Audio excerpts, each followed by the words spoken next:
자, 이번에는 인벤티지 IR 자료를 좀 상세하게 설명을 해 보고자 합니다. 개인적으로는 이번 IR 자료가 제일 잘 만들지 않았나 그렇게 생각이 돼요.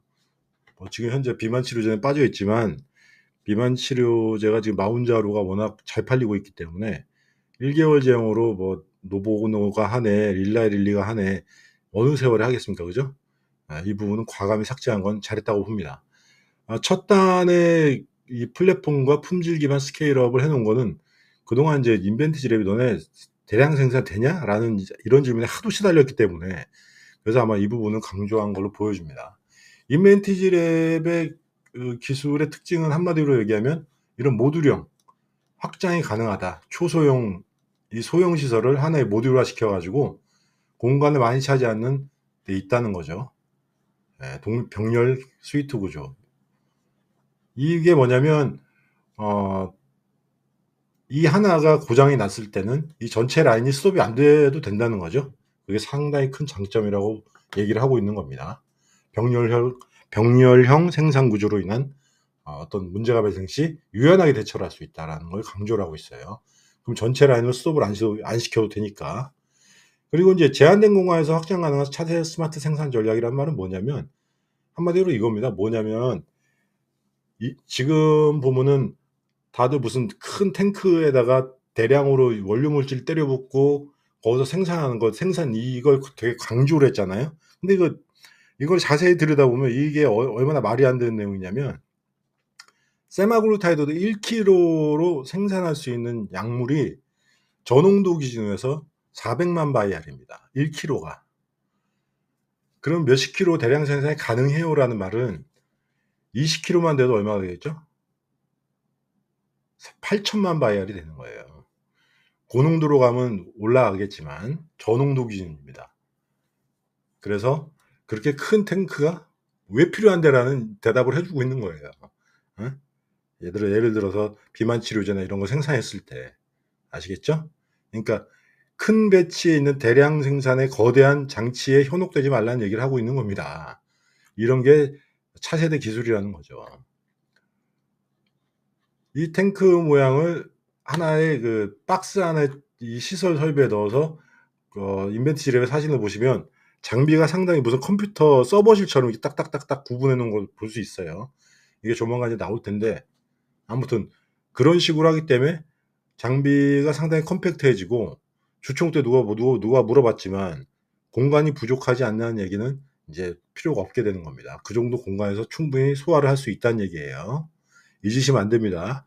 세마글루트 세마글루타이드 1 킬로당 400만 명을 생산할 수가 있다. 고농도에서는 줄어들겠지만 0.25 기준입니다. 자, 여기서 보시면은 한 가지 여기 잘 안 보이는데, 이게 뭐냐면 이거 지금 이걸 마이크로 단위로 확대라면 요렇게 되어 있는 거다. 마이크로 단위로 확대라면. 이 웨이퍼를 직접 가공을 하고 있어요. 인벤티지랩은 요걸 직접 가공할 수 있습니다. 최근에 나왔던 특허와 옛날 특허를 비교해 보면 이 소재에 대해서도 상당히 업그레이드가 되어 있는데, 이게 지금 이제 유리기판입니다. 지금 요새 반도체 유리기판 핫하잖아요. 왜냐면 그 PLGA 성분이나 이런 유기용매나 이런 게 들어가면 이 관로가 막히는 현상이 발생할 수도 있죠. 그러면은 다른 회사들 같은 경우는 시스템 전체를 손을 봐야 하는 그런 상황인데, 얘들은 그러니까 다시 세척하고 뭐 이런 공정이 또 들어가야 됩니다. 마이크로스피어를 생산하는데. 인벤티지 랩은 유리가 제작 가격이 싸니까 어떤 내구 시간도, 그러니까 생산 가능한 관로가 막히지 않는 생산 시간이 있을 거예요. 생산 시간만큼 딱 생산을 하면 이 유리기판 통째로 교체를 해 버립니다. 왜냐면 유리가 값도 싸고 자체적으로 이게 가공이 되니까, 이 회사가 가공이 돼요. 그래서 공정 관리 면에서도 상당히 우수한 장점을 지닌다라고 볼 수가 있겠죠. 참고로 인벤티지 말고 G2G 바이오는 마이크로 포사에서 제작 이 장비를 나와서 이제 관리를 해야 됩니다. 아무튼 병렬형 스마트, 작은 크기, 여기에 이은 대량 생산, 그리고 관로 하나하나 따라서 스피어를 만들기 때문에 대량 생산 수율이 잘 나온다라는 걸 강조를 하고 있는 거죠. 이제 더 이상 대량 생산이 가능하냐로 이제 억가하는 일이 없도록 합니다. 아시겠죠? 자, 얼마나 그동안 대량 생산에 대해서 한이 맺혔으면 이렇게 장황한 페이지에서 대량 생산 됩니다를 강조를 해놨을까, 그죠? 그래서 올해는 임상 샘플 제조 대응 100만 바이알. 여기서 이제 1000만 바이알로 가면 이 병렬형 구조를 더 놓으면 되는 거예요. 이 박스라는 이런 박스 크기의 이제 서버 시스템 같은 걸 더 놓으면 되는 겁니다. 어떻게 보면 이제 컴퓨터 서버 시스템하고 거의 비슷하다고 개념 비슷하게 보면 되겠죠. 이래서 대량 생산까지 완벽하게 대응을 했다. 상당히 많은 부분을 할애하고 있는 그 바이오플루이딕스입니다. 뭐 이 부분은 전에 방송에서도 몇 번 설명을 해드렸는데 다시 얘기하면 약물의 농도가 높아질수록 점성이 증가하면은 주사할 수 없는 그 농도 구간이 발생한다는 거예요. 이걸 해결하려고 하는 게 이제 그 바이오플루이딕스의 고농축 기술입니다. 그럼 왜 이제 이 고농축 기술이 필요하냐라고 하면 여기에 자세히 써놨죠. 자, 정맥 주사로 지금 알테오젠이 갖고 있는 히알루로니다제 기술입니다. 이건 SC. 이 정맥 주사를 오래 맞게 되면 혈관에 염증이 생기거든요. 그리고 나중에 이제 주사를 찌를 데가 없어갖고 혈관을 찾아야 되죠. 이 부분을 개선한 게 알테오젠 기술이죠. 이 알테오젠의 기술이 요겁니다. 요 가운데 들어가는 거. 요게 히알루로니다제입니다. 분해 요소.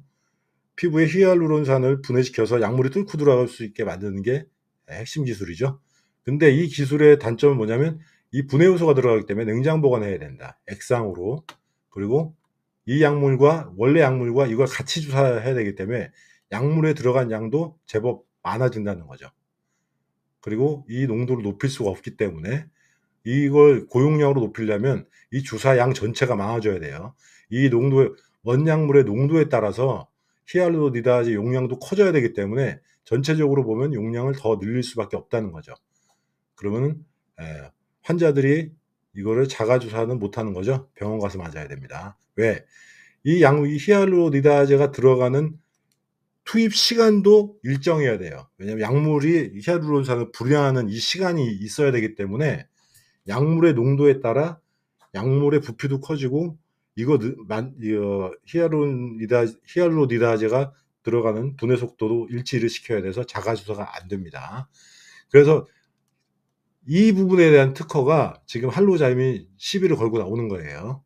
이 주사가 들어가는 시간에 대한 개념. 그래서 이 부분을 해결한 게 지금 바이오플루이딕스라는 겁니다. 그럼 이걸 빼면 되는 거 아니냐? 이 약물만 농축시키면 되는 거 아니야? 라고 했기 때문에 상대적으로 고농축 그리고 낮은 용량 2.5ml 이내 히알루로니다제를 뺐기 때문에 상온에서 보관이 가능하다. 그래서 이걸 또 뺐기 때문에 자가주사 PFS가 가능한 겁니다. 프리필드 시린지라고 사전에 약물을 충전해서 주사기에 꽂는 방식이죠. 지금 비만 치료제 쓰고 있잖아요. 왜냐면 이게 없기 때문에 PFS가 가능하고 얘는 오토 인젝터로 써야 돼요. 왜냐면 분해 요소가 들어가는 시간까지도 개념이 있어야 되기 때문에 여기서는 PFS가 안 되고 잘해봤자 오토 인젝터로 사용해야 자가 주사가 가능합니다. 아시겠죠? 그래서 대단한 좀 기술을 업그레이드를 해놓은 거예요. 그죠? 장치의 복잡성과 시간을 해결했습니다. 역으로 얘기하면 그러면 이 기술이 그러면 어떻게 생산할 건데? 라는 설명을 맨 앞장에서 해주고 있는 거예요. 마이크로 플루이딕스의 공정의 스마트 공정으로 대량 생산 문제까지 해결했다는 걸 계속 지금 강조를 하고 있는 겁니다. 이제 실험실 수준의 기술이 아니라는 거죠. 자, 쭉 보시면 이제 이 부분 동영상이었을 것 같은데 이건 그 서면 자료라 동영상이 첨부되지 않은 걸로 보입니다. 비디오인데 동영상으로 봤으면 좀 화가 와닿았을 텐데 조만간 이건 홈페이지에서 업그레이드 되길 바랍니다. 자, 쭉 보시면 예전 방송에도 설명해 놨던 일렉트로파의 기술과 다른 기술과 인벤티랩의 기술을 비교를 해놨습니다. 용량 차이 있고 그리고 전기 스프레이 방식입니다.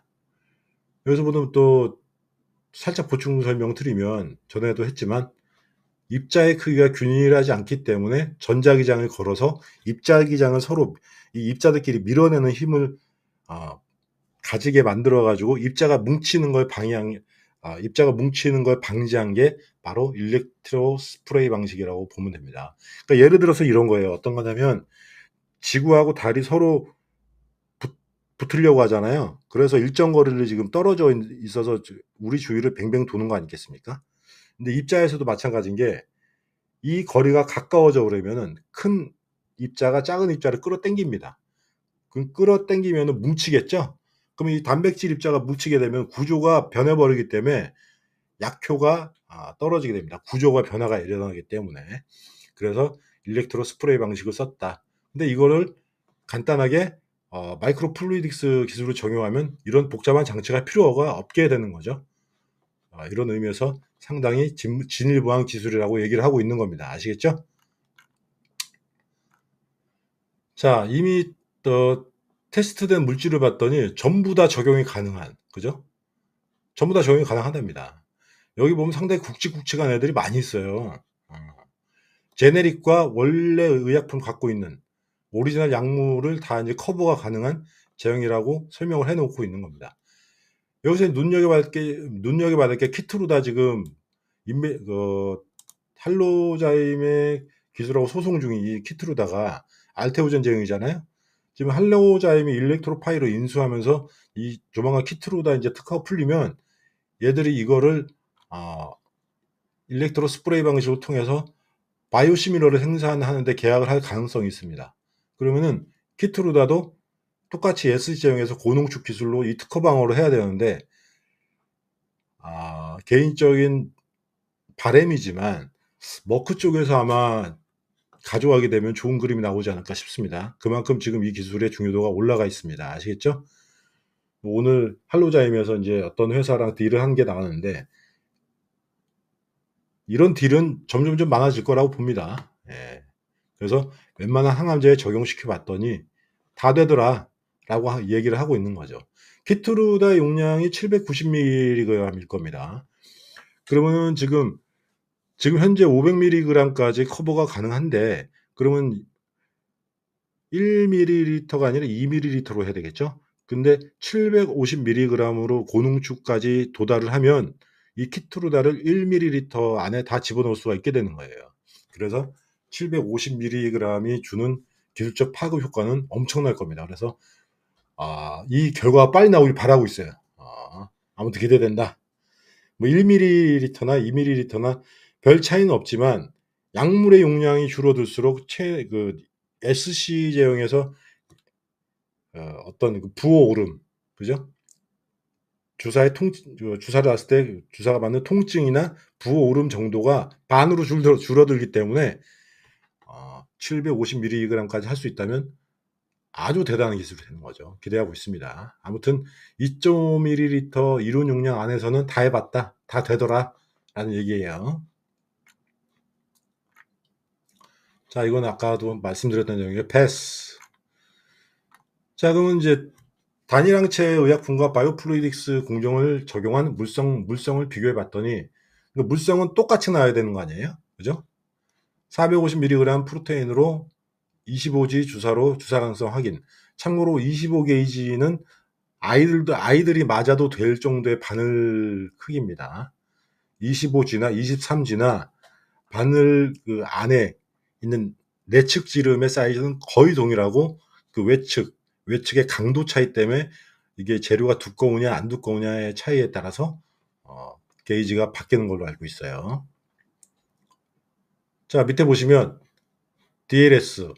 그러니까 여기 이 세 가지 지표는 전부 다 이 구조에 관한 얘기입니다. 구조. 과연 원래 오리지널 약물과 바이오플루이딕스로 이거를 만들었을 때 원 약물의 구조가 유지가 되는지에 대한 실험입니다. 그러니까 예를 들어 이거죠. 이 건물이 같은 건물이냐 아니냐를 따지면 빛을 쬐서 그림자의 크기만 비교하면 되는 거 아니겠어요? 그죠? 그림자의 모양과 크기만 비교하면 된다라는 측면에서 이런 빛을 이용한 실험을 많이 하고 있는 겁니다. 그래서 빛이 어느 정도 산란됐는지 거의 균일하다. 이 응집도는 약물이 얼마나 뭉칠 수가 있느냐인데, 왜냐면 하나하나 원 약물을 스피어로 만들었을 때랑 응집도를 비교해 봤더니 동일하게 나오면 거의 같은 제형이 유지됐다고 보는 겁니다. 근데 만일에 여기서 바이오플루이딕스로 만든 그 RNA가 서로 붙어서 응집을 해버리면, 아까 말씀드렸잖아요. 단백질끼리 붙으면은 구조 변화가 일어나기 때문에 해당 약물의 약효가 떨어지게 됩니다. 그래서 오리지널 레퍼런스 약물과 비교해 봤더니 응집도도 똑같이 나왔다. 잘 나온 거죠. 다시 또 얘기하지만 평광구조 분석, 또 빛을 쐬 봤더니 거의 빛이 회절하고 뭐 반사되는 이 양이 거의 동일하더라. 구조적으로 동일한 유사도를 보여줬다는 이제 지표들입니다. 그 정도로만 이해하시면 돼요.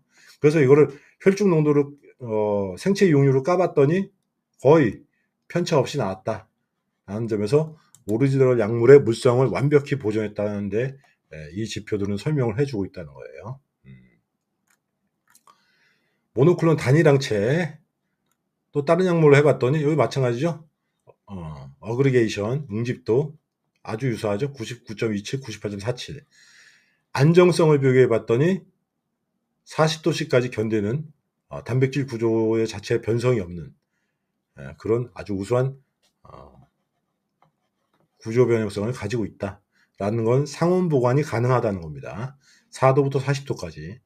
주사기 처방받아서 주머니에 꽂고 집에 가서 찌르면 되는 거예요. 약효 분석 동일하게 나왔죠? 최대한 동일하게 나오는 게 DDS의 덕목입니다. 자, ADC. ADC는 좀 틀리죠. 뭐냐면 ADC라는 자체가 항체 의약품에다가 항암제를 결합을 시킨 게 ADC입니다. 그죠? 그럼 이것까지 되나 봤더니 이것도 어그리게이션, 응집도 면에서는 거의 유사하다. 자, 여기서 또 형광 분석입니다. 뭐 같은 얘기예요. 단백질에 빛을 쐬면은 고유한 색깔이 나오는데 이 색깔이 어느 정도가 나왔느냐 분석한 거예요. 다 이제 단백질 구조 자체가 워낙 작기 때문에 빛을 이용한 구조 분석을 많이 합니다. 여기서도 거의 동일한 그래프가 나왔다는 거죠. 이건 약효니까 동일. 자, 보시면 이제 약동학 데이터를 까보면은 그 IV 제형은 정맥 주사죠. 정맥 주사를 놓게 되면 약효가 순식간에 혈중 농도가 올라가기 때문에 요건 정맥 주사 제형의 특징이고, 약효가 발현되는 동안 유효 혈중 농도에서 어떻게 움직이나 봤더니 거의 유사하게 움직였다는 걸 볼 수 있습니다. 요건 제형 특성이에요. 그래서 생물학적 동등성을 비교해 봤더니 주사제와 정맥 주사제형과 이 바이오플루이드로 만든 S제형이 거의 90% 이내의 동등성을 확보를 했다라고 하는 거는 나중에 S제형으로 변환했을 때 동일한 약물로 취급받을 수 있다는 얘기입니다. 그래서 이런 결과로 용량을 높여봤더니 용량에 비례해서 혈중 농도가 쭉 직선으로 올라가더라 라는 얘기를 하고 있는 건데, 만일에 여기 응집도에 문제가 생겼으면은 응집도나 구조 자체 어떤 점성에 의한 변화라든지 마이크로스피어가 균일하지 않아서 이 약물의 어떤 변형이 일어났으면은 중간에 농도를 높이면 한번 꺾였겠죠. 근데 용량을 높였는데도 쭉 리니어하게 직선으로 움직이는 데이터로 도출했다는 것은 상당히 제형이 우수한 걸 여러 가지 데이터로 지금 다 보여주고 있는 겁니다. 그러니까 다른 데 IR 자료를 한 비교를 해보시면 그 우리나라에 이제 나와 있는 DDS, 뭐 G2G라든지 이런 애들하고 비교해 보면 지금 이 모든 걸 데이터로 다 설명을 해주는 게 맞는 거죠. 무슨 IR 재료의 대부분이 무슨 빅판과 연관을 자꾸 한다든지 이런 게 상당히 잘못된 거라고 볼 수가 있겠습니다. 상당히 우수한 데이터를 도출해냈다는 데서 만족. 자, 이런 상황에서 이제 베링거 인게라임의 진행 상황까지 강조를 하는 거는 최근에 G2G가 베링거 인게라임까지 이제 두 가지 물질을 독점하겠다고 떠드는 상황이라 이렇게 여기서 대모사를 하나 박아줬다고 보시면 돼요. 섬유와 자가면역 질환에 관한 포트폴리오가 있죠. 다발성 경화증이 여기 들어갑니다. 약동학 데이터로 충족시키기 때문에 다 볼 수 있는 데이터라는 거예요. 정신건강 관련해서 뭐가 있습니까? 약물 중독 치료제와 치매 치료제 데이터가 있습니다. 그죠? 조만간 치매 치료제 데이터가 나와도 이제 G2G와의 논쟁은 끝이 나리라고 봐요. 심혈관 대사질환, 예, 서보두타이드죠? 얘도 서보두타이드고, 비만 치료제 이쪽입니다. 그래서 계속 2차 물질까지 해놨고, 현재 계속 피드백 왔다 갔다 하면서 제형 개발하고 있다. 여기 베링거 인기아람이 저번에 도입한 안과 기술은 그 카무루스의 기술과 좀 유사합니다. 지질로 약물 그 컨테이너를 만들어 가지고 눈에서 방출되게 하는 그런 기술을 안과 질환에 하나 도입을 했어요. 자, 주요 파트너사 협력 진행 상황에 노보노디스크가 등장한 건 머리털나고 처음 봅니다. 상당히 어그레시브하게 변했죠. 근데 이런 건 칭찬해야죠. 하고 있는 건 하고 있다고 얘기해야 되니까. 의약품 펩타이드 일주일 제형에 지금 고도화를 하고 있다. 이런 기술을 갖고 있다라는 걸 강조를 해놨습니다.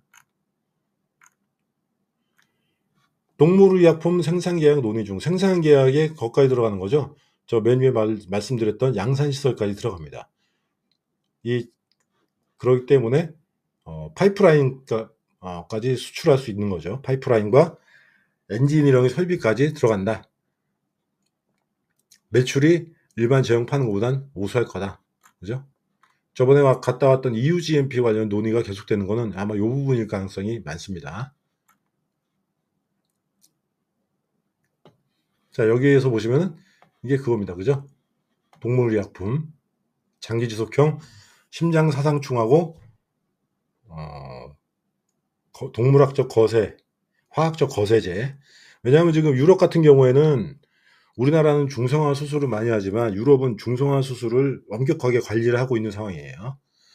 그래서 이제 여담이지만 법학사도 어떤 그 마이크로칩 같은 거를 약물 컨테이너를 동물한테 이식해서 그게 약물 방출이 되게 만들었다가 이걸 간편하게 주사로 해결하자 그래서 이 부분으로 지금 많이 돌아가고 있는 걸 압니다. 무슨 말씀인지 아시겠죠? 약물 안에 그 피부 안에 이물질이 집어넣는 것보다는 주사 한 방이 더 동물에게 고통을 경감시키잖아요. 아무튼 유럽의 상황이 이래서 법학사와 논의는 상당히 스피디하게 진행될 걸로 보인다. 이제 이거는 이제 할로자임, 하이퍼콘. 지금 이제 국제적인 상황이 이렇게 돌아간다. 라고 이제 말을 하고 있는 거고. 서프바이오도 일렉트로파이와 거의 비슷한 스프레이 방식입니다.